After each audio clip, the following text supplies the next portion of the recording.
Welcome you all for today's lecture on architecture level power optimization techniques. Myself, Dr. Muralidharan, Associate Professor, Department of Electronics and Communication Engineering. So, architecture level power optimization is referring to the techniques that we used in the system and processor at the architecture level to reduce the power consumption while maintaining the required performance.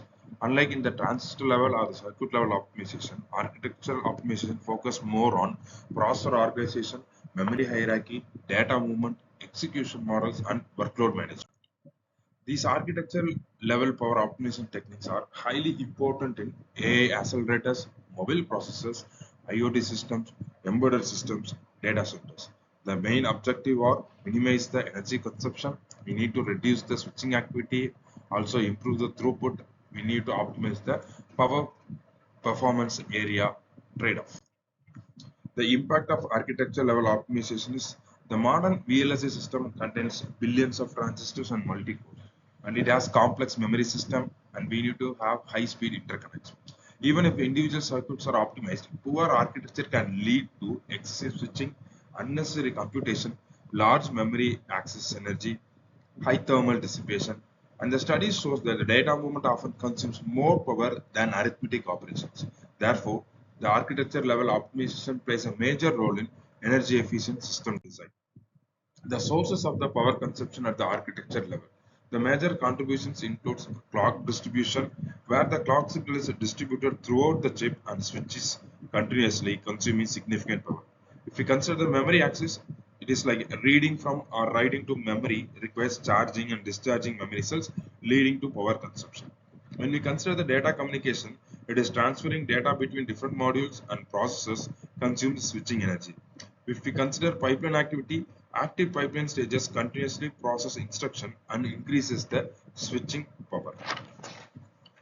If we move on to the functional unit utilization, the arithmetic units, multipliers, ALUs, and other processing blocks consume power when performance is done carried out in the computation. When we consider the catch operation, catch reads, writes, and updates contributions to dynamic power usage. The interconnect switching, signal transmission on the buses and interconnect charges and discharges capacitance, which is consuming more power. Among these, memory and communication subsystems consumes a significant portion of total system power. Let's move on with the parallelism for the power reduction. So parallelism divides a task into a multiple smaller operations executed simultaneously. Instead of increasing the clock frequency for high performance, system use multiple parallel processing units which will be operating at the lower frequency. So what are the advantages of having this parallelism in the power reduction is we can reduce the operating frequency which will have the lower frequencies, and also we can lower the supply voltage, and we can get the higher throughput, and we can able to reduce the dynamic power also. So since the dynamic power depends on the voltage and frequency, so the parallel processing enables low power operation while maintaining the overall performance. The types of parallelism. First one we'll see data parallelism. Same operations performed on a multiple data elements simultaneously. Example, if we consider GPU, it will process many data elements in parallel. If we consider SMD processor, it executes one instruction on a multiple data inputs. So the data will be keep on modifying, but the execution of the instruction is going to be same. If we consider AI tensor processor, it has specialized processor for a parallel AI computation. Second one is task parallelism. If you consider task parallelism, different tasks execute concurrently on separate processing units. It is used in multi-core processor and distributed systems. Next is the pipelining. Pipelining divides computation into multiple stages. Each stage performs part of the operation simultaneously. And the benefits out of the pipelining is we can increase the throughput, we can reduce the critical path delay, as well as we can lower the operating voltage, which is possible. So if we having pipeline stages are very shorter, the processor can operate efficiently at a reduced voltage level. So what is the power considerations here is, although pipelining improves performance, excessive pipelining may increase clock power, register overhead, and switching activity. So hence optimal pipeline depth is much important. Now let us move on with the clock gating. So clock gating disables the clock signal to inactivate circuit blocks. Since the clock network switches continuously, they consume substantially more dynamic power. So what is the logic behind the clock gating is when a module is ideal, the clock signal is blocked and unnecessary switching can be avoided. So the advantage out of implementing clock gating is we can significantly reduce the dynamic power, lower the switching activity, we can also reduce the clock network power. So the clock gating is one of the most widely used low power technique in the modern processes. Let's move on to the power gating. So power gating is a technique where we can able to disconnect the power supply from inactive blocks using sleep transistor. Unlike clock gating, it reduces the dynamic power, where power gating reduces the static leakage. So the principle behind the power gating is inactive modules enter into the sleep mode, so leakage current is minimized and standby power also reduced significantly. So these power gating technique is used or applications of this one is mobile processors, IoT devices, AI accelerators, battery operated systems. Now let's move on to the dynamic voltage and frequency scaling. We call this as a DVFS. So DVFS dynamically adjusts the supply voltage and clock frequency based on the workload requirement. So here the dynamic power relation equation given as power dynamic will be equal to alpha CL VDD square F. Since power depends quadratic on the voltage, lowering the voltage significantly reduces the power. So the operation will be whenever we have the high workload, we can go for higher voltage or higher frequency. When the workload is very low, we can go for reduced voltage as well as reduced frequency. Now let us consider the multi-core architecture. In the multi-core architecture, we have one high frequency processor and we have multiple low frequency cores which are involved in the completion of the task. So if we are implementing multi-core architecture, the benefits out of which is we can get better energy efficiency, lower operating voltage, improved parallel performance. Now let us move on to the memory hierarchy optimization. So the memory access consumes significantly more energy. Accessing off-chip DRAM consumes far more power than the on-chip cache access.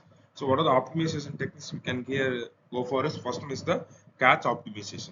Under the cache optimization, we have three different type of techniques. One is cache hierarchy design, where we can organize multiple cache levels like L1, L2, L3 to improve the speed and reduce the memory access time. The second one is cache size optimization. We can select the suitable cache size for better performance and lower power consumption. Third one is cache replacement policies. Methods used to decide which data is removed when new data is loaded into the cache. So this is all about the cache optimization. When we consider the memory localization, so the keeping frequently used data close to the processing unit, that will help us in reducing the accessing time. Then the scratchpad memories. The software controlled memories reduces cache overhead. So out of which the benefits what we can get is we can able to reduce the memory access power, lower latency, and also improve the performance. Now let us move on to the data movement optimization. It is transferring data across the chip, which also consumes a large amount of power. In general, AI systems, the data movement energy may exceed computation energy. So we need to find the optimization techniques to overcome this. The first optimization technique is local processing. So the processing data close to memory to reduce the data movement. So we need to take care the processing data have to be close to the memory so we can able to reduce the data movement. Next one is the data reuse. So reusing the stored data to avoid repeated memory access.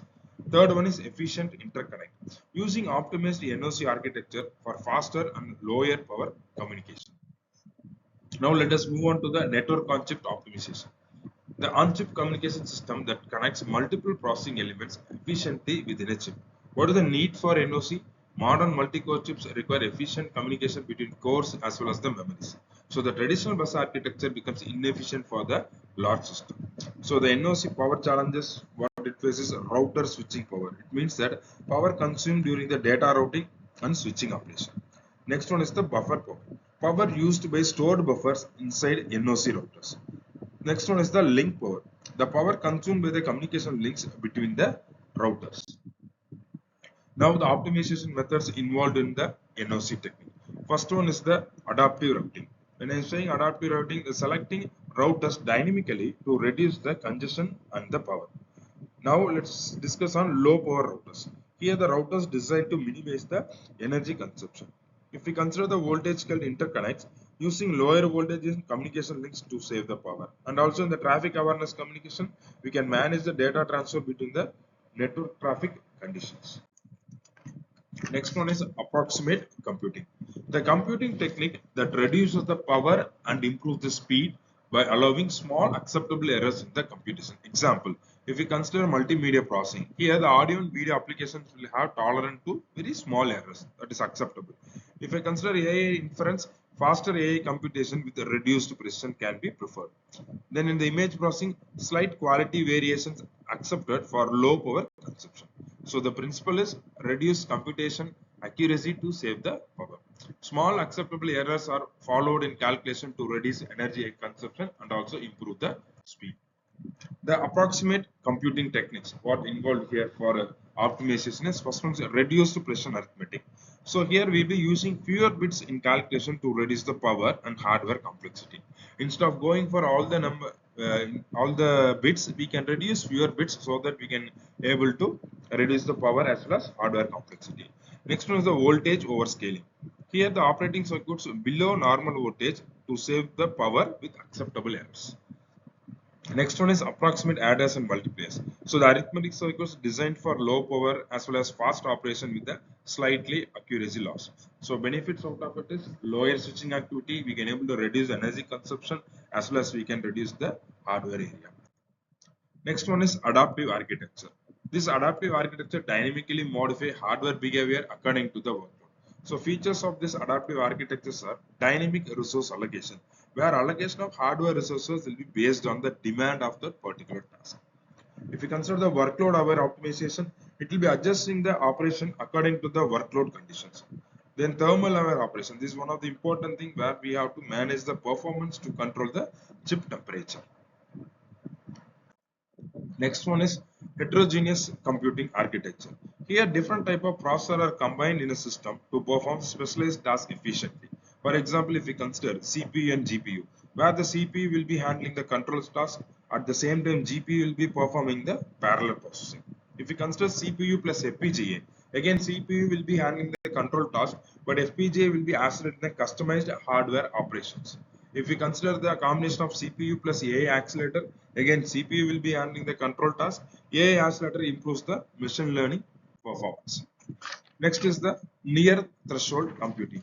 So operating circuits near the transistor threshold voltage to achieve a very low power consumption with reduced performance. So here we are not going to have the actual threshold voltage. Instead of that, we are going to operate that with nearer to the threshold voltage.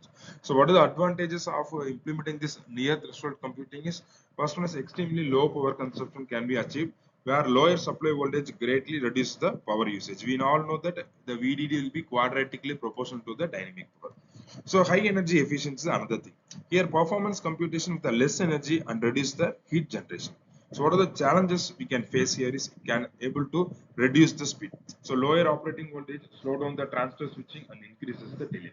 So increased sensitivity to noise and variation, the another challenge we will be facing, where small voltage or a process changes can affect circuit reliability.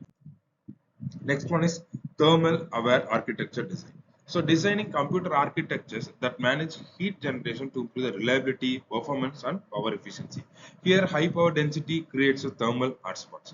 So the techniques which are involved in this thermal aware architecture design are dynamic thermal management, where controlling the system operation to reduce the overheating. Another one is the task migration, where moving the task to cooler processing units to balance the temperature. And next one is the temperature aware scheduling. So scheduling the task based on the chip temperature conditions, that is also possible. Last one is the adaptive voltage control, where adjusting the voltage dynamically to reduce the heat and power consumption. So next one, the benefits out of which we can get from the thermal aware architecture are, first one is the improved reliability. So it will prevent the overheating and also reduces the system failures. Next one is the reduced cooling requirement, where it can lower the need of the complex cooling systems, and longer chip life, where it reduces the thermal stress and improves the device durability. Next one is the energy efficient AI architectures. So AI accelerators use specialized architecture for low power computation. Example, if we consider systolic array, it performs parallel data processing efficiently for matrix operation. If you consider tensor cores, it is a specialized unit optimized for AI and deep learning calculations. When we consider sparse computing engines, it processes only important data values to reduce computation and power consumption. So the goals for this energy efficient AI architectures are we can able to reduce the memory access, minimize the data transfer to save power and improve the speed. Increasing the data reuse. So reuse stored data to reduce repeated computation and memory operations. Next one is the lower arithmetic complexity where we can go for use of simpler computation to reduce the hardware and the energy consumption.